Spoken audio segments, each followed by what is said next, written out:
Welcome to the Daily Insider right here on VegasInsider.com. Kevin Rogers with you, and we finally made it to the NFL season as we begin tonight with the Buccaneers and the Cowboys in Tampa.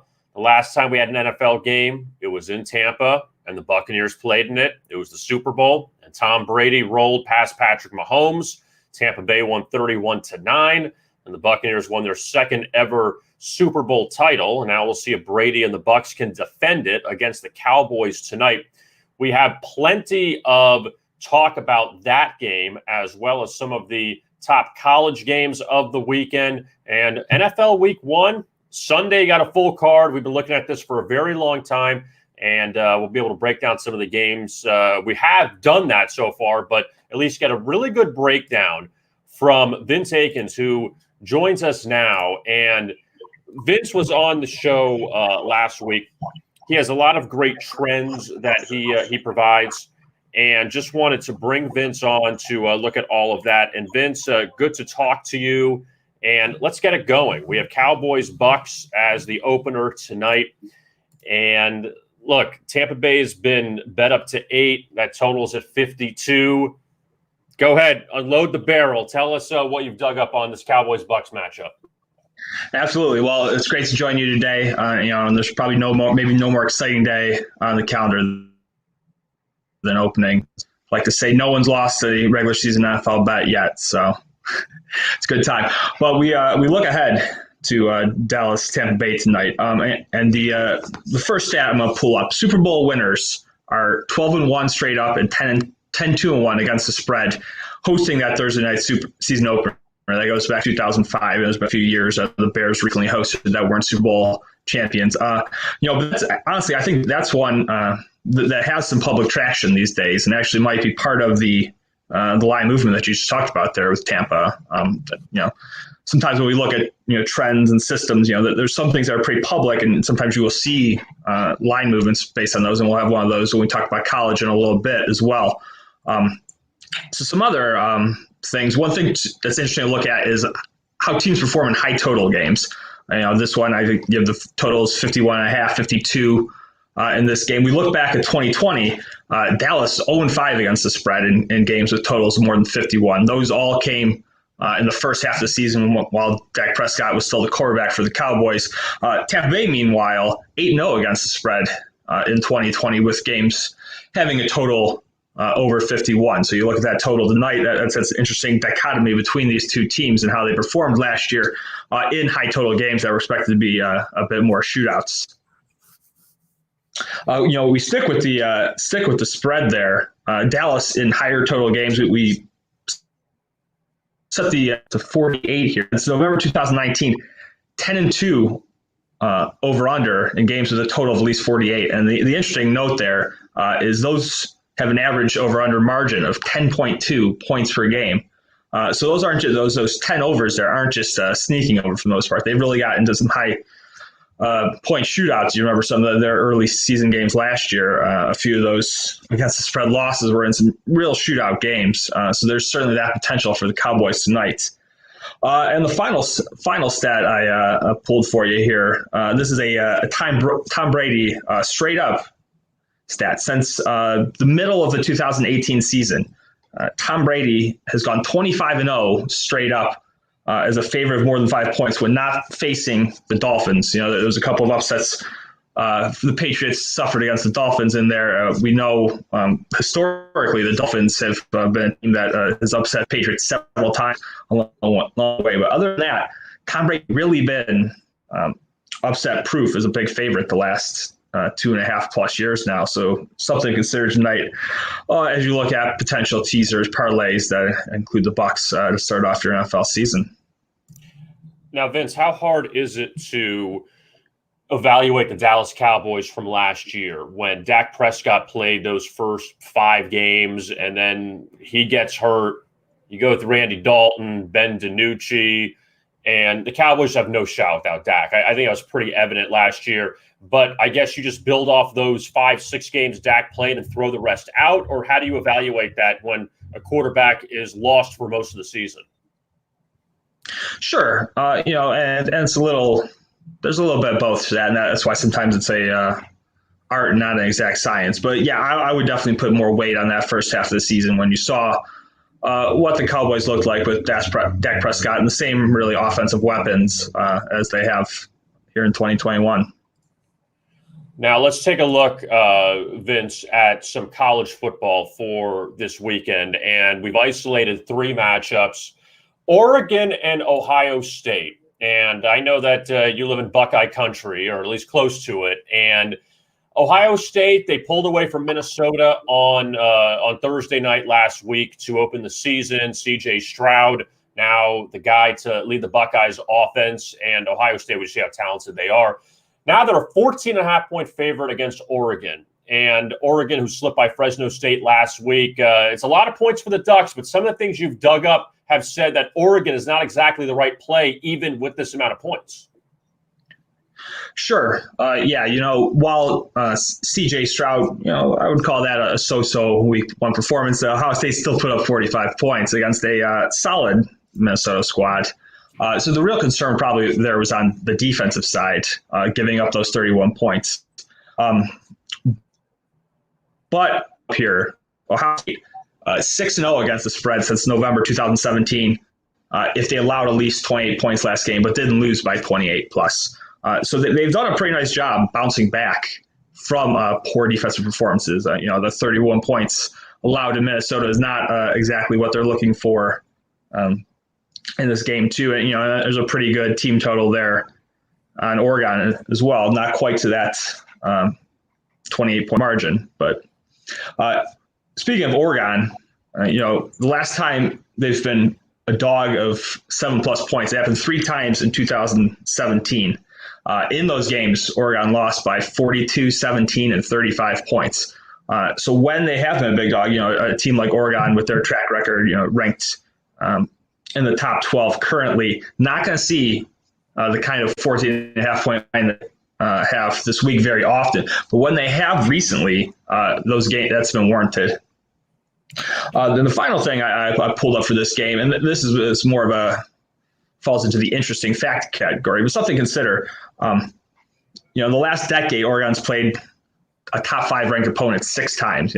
Teams don't see top 5 ranked opponents all that often, and particularly when you play in the Pac-12. And insert your Pac-12 jokes here. But the 6 times they have faced top 5 opponents, they are 3-3 in those games.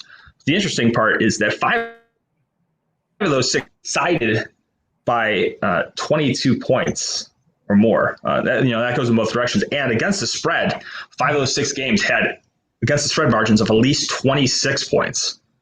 So something to consider when Oregon has faced those very top echelon teams. There's been a lot of blowouts one way or the other. And Oregon has fared okay in those games. They have some obviously top 15 ranked teams themselves, but not a lot of close battles in there if that's something you're looking for this Saturday. Now let's take a look at this rivalry game in the Hawkeye State, Vince, with Iowa and Iowa State. And normally Iowa's favored in this game, but now they're going on the road to Ames, and the Cyclones are favored. And it seems like the last few seasons, Iowa State has started slow out of the gate. They lost to Louisiana last year in their opener. They struggled to cover in this year's opener. Iowa rolled past Indiana to win their first game, and now they're 1-0 in the Big Ten. But Iowa and Iowa State, and 2 old rivals getting together early in the season. What do you have on this game? Sure. I pulled up just one interesting nugget, but this is a pretty good, it's actually a Game 2 specific nugget looking across college football. And that is that teams that won their season opener but failed to cover by at least 21 points are 34-14 against the spread in Game 2. So that is the case. Iowa State, obviously, they were 29.5-point favorites week 1 against Northern Iowa. Above expectations there, but did at least escape with that 16-10 victory, meaning they failed to cover that game by 23.5 points. So looking ahead, those teams tend to be downgraded a little too much in week 2. When they still got that week 1 victory, even though they really failed to live up to bettors' expectations. That is active in this Iowa State game, and there's a couple more actives on that this week, Oklahoma and Oklahoma State, off the top of my head here. But this is obviously the big matchup of two top 10 teams. And, Iowa State, small home favorite here. But, if they looked a little better in week one, it's something to consider where that line might be had they won by more than 6 against Northern Iowa. You know what, too? Now you bring that up for a second, Vince. I was looking at that game last night, Oklahoma State and Tulsa, and everyone knows about Tulsa losing their opener to UC Davis, and they had some guys suspended for a bit. And, it's a tough spot for them before playing a state rival in Oklahoma State. Obviously, it's OU and Oklahoma State and then Tulsa. But if you remember last year, Oklahoma State was a 23-point favorite against Tulsa. This year, they're a 13-point favorite. I know Spencer Sanders is questionable. He was in quarantine. But that's a heck of a drop, too, in that game. When you talk about Oklahoma State didn't cover their opener. Now people think, oh, well, Tulsa's got to bounce back. But also, these teams met last year. Now it's only a 2-touchdown spread instead of 23. Yeah, I think that is a 13.5-point favorite. That's one of those games where you might want to think about where that line would have been had Oklahoma State looked better in week one. And whether that's, a one-off performance where they at least got the job done in getting the victory, or if that's something more about what Oklahoma State's going to look like this season. Now let's look at the next matchup here, Vince. Air Force and Navy, two of the academy schools getting together. And I think if you watch college football, these guys like to run the ball and run the clock. But this total only at 40.5. But honestly, I mean, you've looked at the numbers, even 40.5 may seem high. Yeah, so this is one of those, service academy matchups where everyone thinks about Army and Navy, and I think a lot of people know about the long streak of unders in that series. That also applies to Air Force Navy and Air Force Army. And so look at those three matchups. Since 2006. Games between those three teams are 935-1 under on the total, and just since 2013, 320-1 towards the under. So we've seen some movement already in this total. Several points for an early week move, and that might be a case that the word is really out. That's not just Army and Navy playing that C games running. Ball service academy matchups in recent seasons that included Air Force. That's pretty amazing. 24 matchups since 2013. The unders hit 20 times whenever Army, Navy, Air Force, and those teams match up. That's crazy. And you keep moving that total lower, and it's like it doesn't matter because it's going to be a 17-10 game or something in that in that range. All right, Vince, let's take a look at NFL now for week one on Sunday. And let's start with the Niners and the Lions. They meet in Detroit, and Jared Goff, he's seen the Niners plenty as a member of the Rams. Now Matthew Stafford's gone. And we'll see what San Francisco can do now that they're healthy. Last year they weren't healthy after making the Super Bowl. So San Francisco's 7.5-point favorite. But you have an interesting nugget, though, that road favorites of this size aren't exactly the best play in week one. Yeah, absolutely. And, this is one of those weeks, week one of the NFL season, where we're doing a lot of looking back to last season's stats. You'll hear from me down the road this season more about recent games. Week one, without the previous game data, you're looking back at a lot of what happened last season. So an interesting nugget here. Road favorites of more than 7 points in week one since 2001 are 0-7 against the spread, which, a couple notes there. That 6 of those 7 teams have won outright still. It's more so just about the value on the points and a little bit of the uncertainty of week one. I don't think anyone's a better team than the 49ers this week, but we're talking about the degree in which that we can be certain about those teams in week one. And it tends to be that those teams are overvalued. And the other thing to note is that teams have been favored by more than 7 points on the road, 7 times in the past 20 seasons. So this is something we see often. The last time it happened, it was Pittsburgh-Cleveland in 2017. That ended up being a 3-point Steelers win. And, it certainly wasn't the case that the 2017 Browns were a juggernaut that was better than expected. But in these week one matchups, the road favorites of this degree tends to be a little more uncertain. Public realizes. Now, before we move on to the next game, do you think it's San Francisco's overvalued, or Detroit? They're just so down on them. That's why people want to more fade Detroit as opposed to back San Francisco in this spot. Yeah, I think it's more so the Detroit side that the degree of confidence. Looking at the very ends of the spectrum, the very top teams and the very bottom teams, it's hard to have the degree of confidence. I would say if you ask every person right now who are the two worst teams in the league, what answers are we getting back? It's going to be Houston and it's going to be Detroit. It's very possible that that's the case, but that is already baked into this line.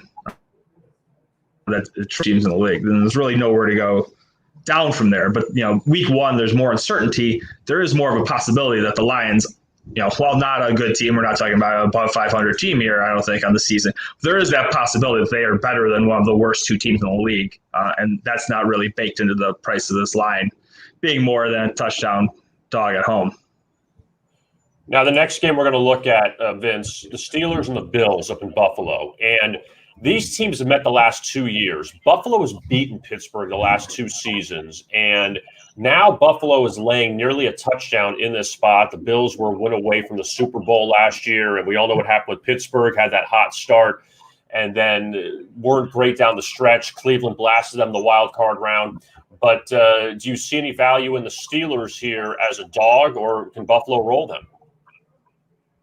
Sure. Well, there is some interesting Pittsburgh stats as an underdog here. And I know we talked about Pittsburgh being one of those teams with same quarterback, same coach, same infrastructure in place for several seasons. So we're looking back to 2016 here. Pittsburgh is an underdog of more than 3 points. And in those games, they are 9-3 against the spread. And how I want to break those games down is they are 0-3 against the spread against the Patriots, which was a longtime rival of the Steelers that they tended to struggle with. So they were 0-3 against the spread the last 5 seasons with more than 3 points. That's every other team in the league getting more than 3 points. Pittsburgh's 9-0 against the spread. This is one of those games, just looking at it here. You're not going to see that, you don't see too many games of the Steelers getting 6.5 points. And another kind of team we talk about, why are they 9-0 against the spread getting those points? Not a team that gets blown out super often. If anything, they tend to play to the level of competition of their opponent, where we see the Steelers have played poorly against the spread as heavy favorites. And if you look at some different situations, the past several years kind of tend to play down to opponents, or the inverse is true too. And they have played up to the level of competition of opponents in games where they're not in such an advantageous spot and are getting several points. This is the case here. Now, the next game we're going to look at the team that knocked the Steelers out last year, the Browns, and the team that knocked the Bills out, the Chiefs. They meet at Arrowhead Sunday afternoon, 4:25 Eastern kickoff. And, of course, Kansas City eliminated Cleveland in the playoffs last year, a game that Patrick Mahomes got hurt in. But the Chiefs held on, and they advanced and won the AFC eventually. But Kansas City here, a 6-point favorite against Cleveland. And you almost have opposing stats here, which almost fade the other team as opposed to back the other team. But explain that one with this matchup. Sure. Yeah. So I want to pull up one thing that I think is relevant and one not so much. I'm going to start with I think not so relevant. A stat that a lot of people know. And I think that Cleveland has not won their season opener since 2004. A pretty incredible streak. There's one tie along the way there, but have gone now 17 seasons without winning a season opener. However, they've covered for the last 9 seasons in their season opener, including we just talked about the 2017 game in their heavy home dogs against the Steelers. They also have that tie that was a cover a couple years back to start their season. So maybe a more interesting stat. We talked about earlier in tonight's Dallas-Tampa Bay game how the Super Bowl winners have done hosting the Thursday night opener. Well, we look at Kansas City having lost the Super Bowl last season. Super Bowl losers are 4-15 against the spread the past 19 seasons in the season opener the next year. So, season wide, there's talk about the Super Bowl curse a little bit, the Super Bowl loser having down seasons. Well, we really see that show up week one in these stats. Right from the get-go, they are failing to meet expectations. These teams going 4-15 against the spread the last 19 seasons in the season opening game the next year. Yeah, it is a really the Super Bowl trends. I feel like, Vince, that they've hung around for so long, and I believe it was like an 11 or 12 year stretch where the Super Bowl loser didn't cover that opening game, and then it kind of came back a little bit, but still a 4-15 number is still pretty amazing, considering Cleveland is in a revenge spot after getting knocked out by Kansas City, and like you mentioned, that number with the Browns. The problem with the number of the openers is they were so bad for so long. But then when they played Tennessee and they were laying 5.5, they lost 43-13, in that opener. So it's a tough one, but still the numbers speak for itself for Cleveland. And I remember that tie against Pittsburgh. You remember that tie, I'm sure. Just some ugly numbers there with the Browns. We'll see what happens. Now, the final game we're going to look at is the Monday nighter between the Ravens and the Raiders out in Las Vegas. And it's going to be a big crowd there at Allegiant Stadium. Obviously, first time they can get a crowd. They didn't have it last year at Baltimore going out west. And what did you dig up here from the Ravens and the Raiders? Sure. We got actually on the total going back to December 2019.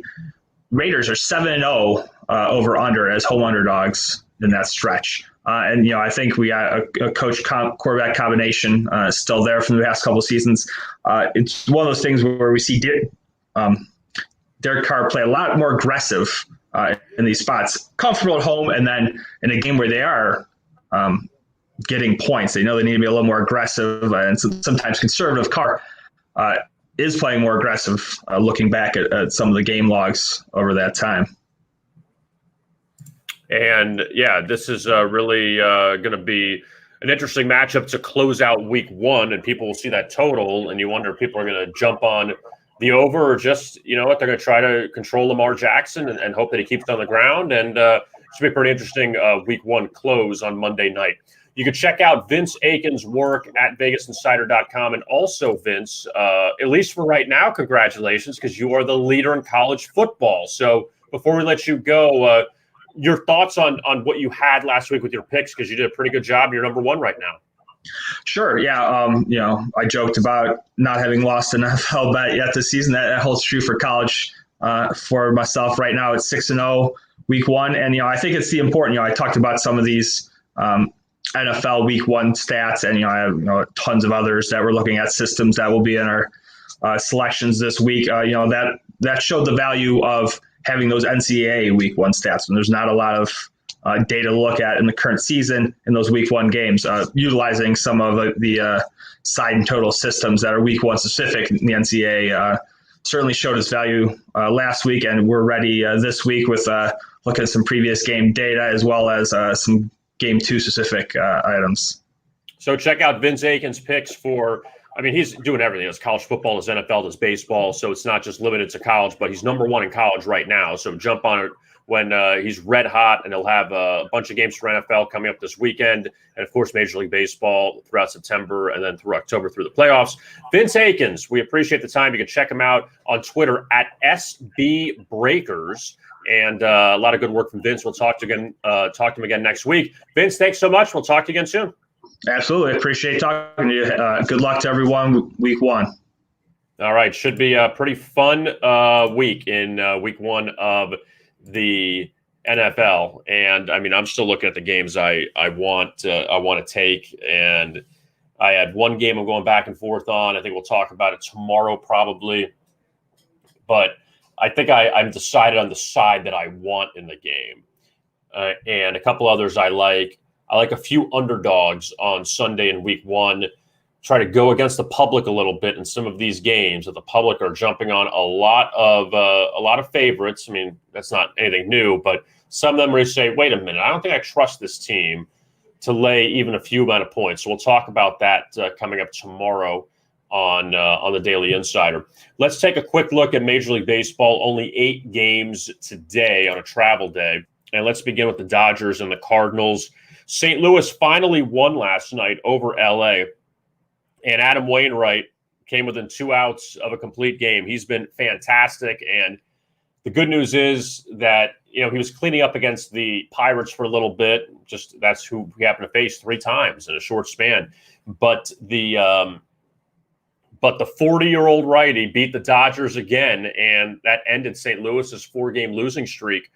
And the Dodgers, they get the Padres coming up this weekend. So this is the getaway day game. Tony Gonsolin in for LA this afternoon. Probably a bullpen game. He's a guy who can go 3 or 4 innings. I wouldn't say he's going to go 1 inning necessarily. But, you never know. And you see the Dodgers here going through some of their pitchers that with Scherzer, Buehler, and Urias, they can each go 7-8 innings. And you're still waiting for Clayton Kershaw to come back. Trevor Bauer's not coming back anytime soon. So you got the top 3, and then Dave Roberts going with the relievers. And Jake Woodford counters for St. Louis this afternoon. And Woodford, in his last start, he went 5 1/3 scoreless, allowed 2 hits and a 4-0 loss to Milwaukee. So he pitched well, his best outing of the season. Let's just see if he can slow down this Dodger team. Now, the night action in the National League, the Mets and the Marlins. Miami won in walk-off fashion last night. They had an opportunity in the 9th inning. They had the bases loaded, 1 out. Couldn't get the run across, but they luckily held the Mets off the scoreboard in the 10th. Then the Marlins hit a walk-off single in the bottom of the 10th and won 2-1 to capture the second game of that series. And now the rubber game today. And Sandy Alcantara went 9 innings last night. And I told you about that stat with Sandy Alcantara. He's now 5-0. The Marlins are 5-0 this season in starts he makes. After his previous start, he gave up 4 runs or more in a loss. So Alcantara's done a really good job of bouncing back. Rich Hill pitched well, too, for the Mets, but he has nothing to show for it. And the Mets will throw out Marcus Stroman today. And Stroman got a really good ERA of 2.93, but the Mets are 15-14 in his 29 starts. But at least it's coming around now because the Mets have won his last 3 starts. And he's allowed 3 earned runs or less in 6 consecutive outings. Stroman's pretty consistent for the most part. And the last 2 starts came against Washington. Jesus Luzardo, who actually beat the Mets his first start with the Marlins, 6-3 back in early August, went 5 innings, allowed 3 earned runs, but also he benefited from a grand slam in the bottom of the first inning, kind of put him up 4-0 out of the gate, and then he was all right. Last 2 starts he's made at home. The Marlins were a dog, and he won both of them against the Phillies and the Reds. So see how that one turns out tonight. The Rockies and the Phillies in Philadelphia. What a meltdown by Colorado yesterday. Up 3-0 on San Francisco. Giants tied it at 3. Up 4-3 going to the 9th. They couldn't get an out. And San Francisco ends up scoring in the 9th inning 4 runs. And they just couldn't get an out there, the Rockies. So it wasn't about San Francisco had 2 outs and then they scored a bunch of runs. And the Giants have done that plenty this year. These road series finales, San Francisco keeps coming back at the end, and it's pretty amazing. So the Giants got the 3-game sweep of the Rockies. So Colorado heading to Philadelphia on a 4-game skid, and they're 18-50 on the road. Antonio Senzatella, who has struggled to say the least on the road this year, 1-6 record, 4.56 ERA. But his last start on the road came against the Dodgers, and the Rockies won 5-0. He went 7 innings, allowed 2 hits. So Senzatella, a few times this year, has been a hefty dog and won. He hasn't been bad. He's been all right. He's been all right. This could be a spot. Maybe look at Colorado just because everyone's so down on them and off the home sweep at the hands of the Giants and Philadelphia. Now they've gone backwards. They got blown out in Wednesday's game. Or Tuesday's game, rather, at Milwaukee, 10-0, and then lost last night 4-3. That was a game. That was 3-3. Brewers took a 4-3 lead, and the Phillies couldn't get that tying run across. But it's Ranger Suarez on for Philadelphia. And, I'll give him credit because he's come out of the bullpen, and he's eaten up some innings for the Phillies. He went 5 scoreless last time in a 3-2 loss to the Marlins. He's going 5 innings in a lot of these games and allowing 1 earned run. He's pitching well. Zach Eflin, he's not going to pitch for a while for the Phillies. And they just need arms at this point. That's the problem. Past Zach Wheeler and Aaron Nola, they're running out of arms. I mean, they got Kyle Gibson from the Rangers, but still Philadelphia, very heavy favorite there against Colorado. Atlanta hosts Washington. The Nationals actually beat the Braves finally last night at Truist Park, 4-2. And Washington hasn't had back-to-back wins in a while. They throw out Eric Fede tonight. And Fede, another one of these, just you don't know who you're going to get on a nightly basis. 9 earned runs he's allowed his last 2 starts, both against the Mets. Gave up 5 runs against Atlanta last time he faced them in early August. He right now is on a 6-1 over streak his last 7 starts. The ERA is very high, but the Nationals, they're 11-12 in his 23 starts, so it's not terrible. Huascar Ynoa for the Braves tonight. And Atlanta's 1-3 in his 4 starts since coming back from that broken hand he suffered, punching the bench in Milwaukee. 4-0 to the under in his 4 starts since coming off the IL. And the Braves have scored in those 4 starts 3-0, 1-2. So that's not promising, even though the Braves lineup, we know how loaded it is. But Fede, yeah, that could be an inning and 2/3, 5 runs, or maybe 6 innings and 2 runs for that guy. White Sox and Athletics from Oakland, and that's the Lone American League afternoon game. Sean Manaea, Ronaldo Lopez on the mound in that one. A's bounced back 5-1 win over the White Sox last night to snap a 4-game skid. And Chicago, that rotation has gotten destroyed by injury. But for Ronaldo Lopez, his last start against the Royals, 10-7 win, 4 innings, 3 earned runs. I mean, he won't go 4 or 5 innings or more than that. And he's, last time he faced Oakland, 9-0 shutout back on August 17th in Chicago, 5 innings, 1 hit. So he had the A's number last time he faced him. And for Manaea, really good starts of the season, really not a good finish. Oakland 0-4 in his last 4 starts, all overs. Did allow 2 earned runs last time out against the Blue Jays. That was 11-10 loss. Oakland was up big. Toronto came back and tied it. A's took the lead in the 9th, and then Toronto walked off. So for Manaea, he pitched well, and that's a tough one. And now you'll see how he responds today against the White Sox. The Twins and the Indians, Minnesota trying to pull off a sweep of Cleveland. The Twins shut out the Indians each of the last 2 nights. Randy Dobnak and Cal Quantrill on the mound. Quantrill's been good as a favorite recently, 3-0 his last 3 starts when he's chalk. Dobnak actually has good numbers against Cleveland the last few seasons, but you say you back the Indians here in the, I hate to say must-win spot, but I believe the number's now 8-3. The Indians, when avoiding a sweep this year, they've been good in that spot, that they don't just roll over and die. And out of those 3 that they got swept by, it was Tampa Bay once, Houston once, and Oakland. So obviously all way more quality teams than Minnesota. Royals and Orioles. Kansas City was up 5-0 late in that game last night. Baltimore came back, scored 9 to beat them. And you have John Means and Carlos Hernandez on the mound. Hernandez has actually been pretty solid for the Royals recently. They are 6-1 in his last 7 starts. Carlos Hernandez, the Royals. 7-1 his last 8 starts. Pretty impressive. Did lose to the Orioles earlier this season, 5-0 as a favorite. Now he's flipped to a dog. Orioles are 2-11 in John Means' his last 13 starts since his no-hitter at Seattle. And I don't know how much I want to trust John Means here as a favorite against even against the Royals, who blew a 5-0 lead late last night. The final game of the night, Blue Jays and Yankees in New York, and the Blue Jays trying to pull off the sweep of the Yankees.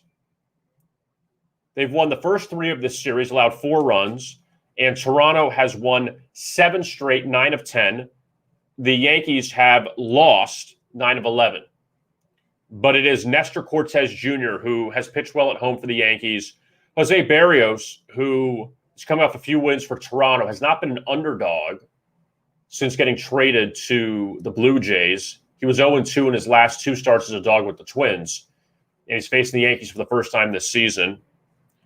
And the Yankees get the Mets in the Subway Series this weekend. After that, they play Minnesota for a makeup game. They get Baltimore. Yankees got to take care of business now. Like, this is not the time to fall apart. And Toronto has come all the way back. They're now a game and a half behind the Yankees, trying to get one of those wild card spots. I thought the Blue Jays were left for dead, but apparently not. They played well. So that's the look at Major League Baseball for tonight. And we have Cowboys Buccaneers from Tampa this evening. If you want to check out the best bet video of mine, it's on our YouTube channel. Just look for Cowboys Buccaneers, and we have our best bet for that matchup tonight. My thanks to Vince Akins for joining us to talk NFL and college football. And we'll be back with you tomorrow at noon, same old time, noon Eastern, and we will look ahead to the NFL Week 1 slate as well as college football. I am Kevin Rogers. Thanks a lot for watching this edition of the Daily Insider right here on VegasInsider.com.